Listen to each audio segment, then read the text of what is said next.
Chapter 2, Dodging the Skunk, 1911. Time travel in a plastic toddler toy felt like being shoved down a bumpy plastic slide. Time travel in a 19th century luxury passenger car, however, felt like being trapped inside a giant vibrating cello. The neon blue light outside the train car's windows spun into a blinding blur, accompanied by the deafening roar of rushing wind. Calypso was mashed deep into the crushed red velvet upholstery, her eyes squeezed shut, silently chanting the names of local ferns to keep herself from throwing up. Then, with a massive sss of steam and a jolt that sent Citlali's binder flying across the aisle, the iron beast slammed to a halt. The blue light vanished. "Status report!" Aurora shouted, peeling her face from the velvet seat back. "Are we alive? Are we in the future? Do they have flying taco trucks yet?" My internal organs are currently rearranging themselves. Calypso groaned, sliding onto the hardwood floor of the train carriage. She looked up at Aurora and Citlali. What do you two just do? Where are we? And more importantly, when are we? Because if I miss my science presentation on Friday, I'm holding you both personally responsible. Citlali was already on her hands and knees, frantically gathering her scattered papers. She scrambled to the window and pushed aside the heavy velvet curtain.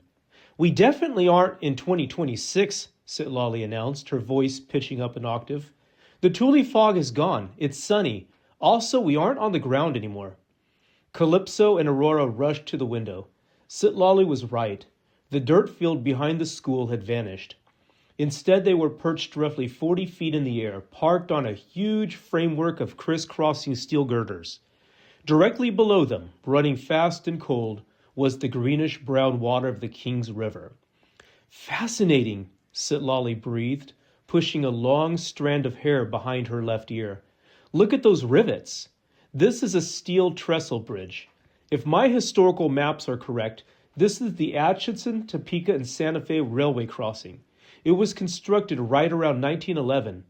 "Well, it's beautiful," Aurora said, admiring the view of the riverbanks. "Very rustic, very cottagecore.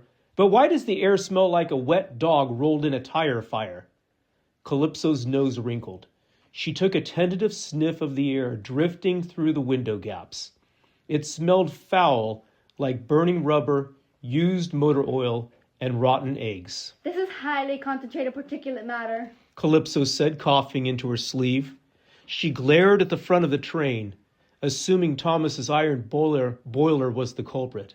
"This is exactly what I was talking about. We're dumping unregulated industrial smog directly on a pristine river ecosystem."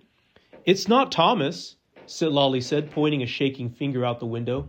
"It's coming from over there." Down the single track emerging from the tree line on the Dinuba side of the river was a vehicle. It wasn't a sleek, majestic steam locomotive like Thomas. Instead, it was a boxy, self-propelled railcar that looked like a trolley car had been awkwardly glued to a tractor engine. It was chugging toward them at alarming speed, belching a thick, black, noxious cloud of exhaust from a pipe on its roof. "Oh, gross!" Aurora gagged, covering her nose. "What is that thing?" "It's the skunk," Citlali yelled, flipping frantically through her binder. Before they had yellow school buses, high school kids from Parlier and Dinuba used to ride the Santa Fe train tracks to get to Reedley High School. They called it the skunk because the exhaust smelled so terrible.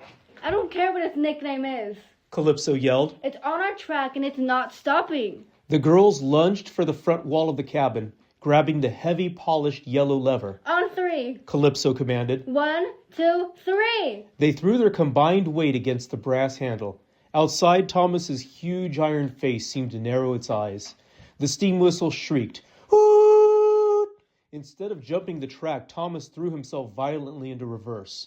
The heavy iron wheels screeched backward along the steel trestle. At the exact same moment, the driver of the skunk slammed on his brakes. Screech! Sparks rained down into the King's River.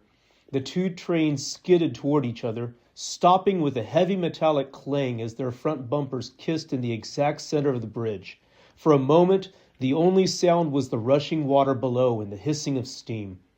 Then the front door of the Skunk flew open, and a girl stormed out onto the narrow steel catwalk of the bridge.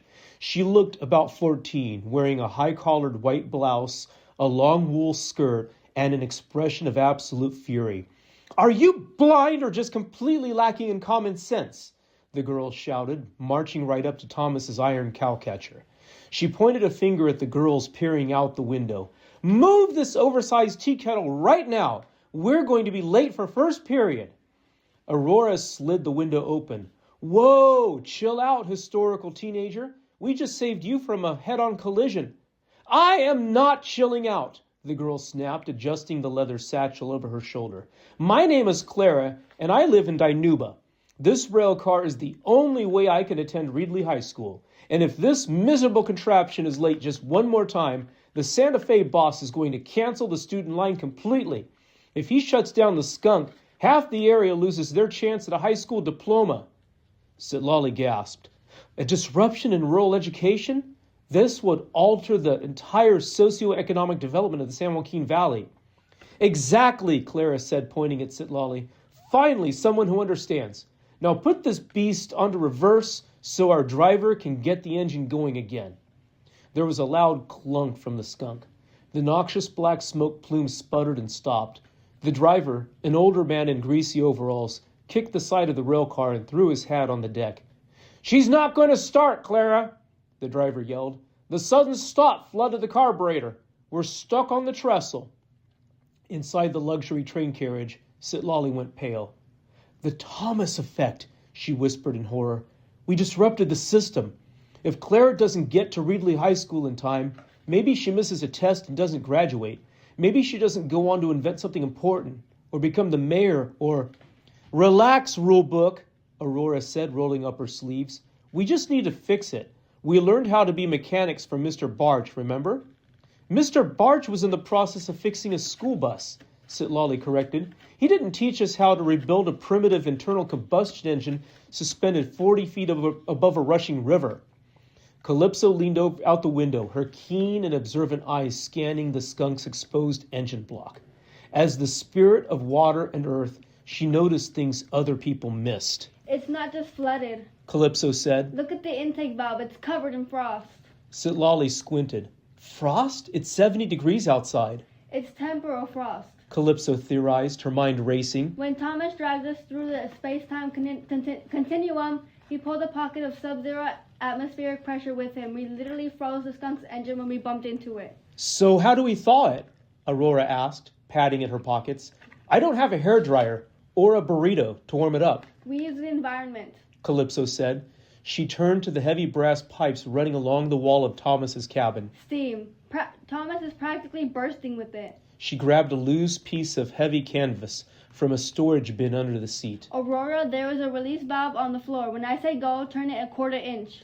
Calypso leaned perilously far out the window, stretching the canvas over the gap between Thomas's boiler and the Skunk's frozen engine block, creating a makeshift funnel. "Go!" Calypso yelled. Aurora cranked the floor valve.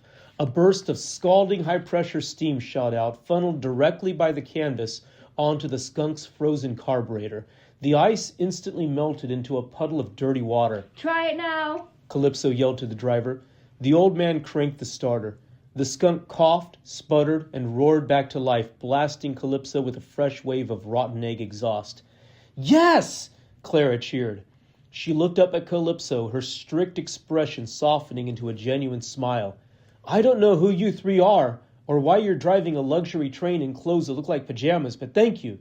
You saved our school year." Clara dug into her satchel and pulled out a small green felt pennant with a white letter R on it. She tossed it through the window, and Citlali caught it like it was made of gold. "Go Pirates!" Clara yelled, running back to the Skunk. "Now back that oversized tea kettle up so we can cross." Aurora did a little victory dance in the aisle. "See? Time Squad saves the day. Flawless plan. Now we just have to figure out how to put a 19th century steam engine in reverse." But Calypso wasn't celebrating. She was staring at a large brass pressure gauge mounted on the wall near the door. The dial wasn't measuring steam. It was labeled temporal pressure, river proximity. The needle, which had been hovering safely in the green zone, had started to suddenly tick upward. It was clicking past the yellow warning zone and creeping steadily toward a red zone labeled critical failure. Bro. Calypso said, her voice trembling slightly. Why is the gauge moving? Citlali rushed over, her eyes widening behind her glasses.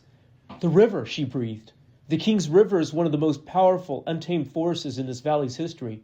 Thomas's temporal core is absorbing the kinetic energy of the water.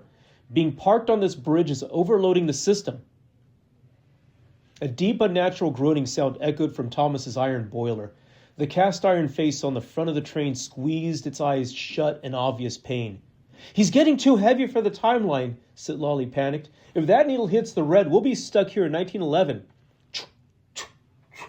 Outside, the Skunk's driver, tired of waiting, released his brake. The boxy railcar lurched forward, heading straight for a second head-on collision. Pull the lever! Aurora yelled. Calypso didn't hesitate. She grabbed the yellow handle and shoved it forward with all her might. The whistle shrieked, and the water of the King's River blurred into neon blue light. The heavy iron bridge dissolved into static. With a rush of ozone, the iron beast vanished, and the Skunk rattled harmlessly through the exact space Thomas had occupied a millisecond before. They had survived the Skunk, but a terrifying new reality settled over the Time Squad. The very river that had built Reedley's history was actively trying to destroy their time machine, and they had no idea where they were going to land next.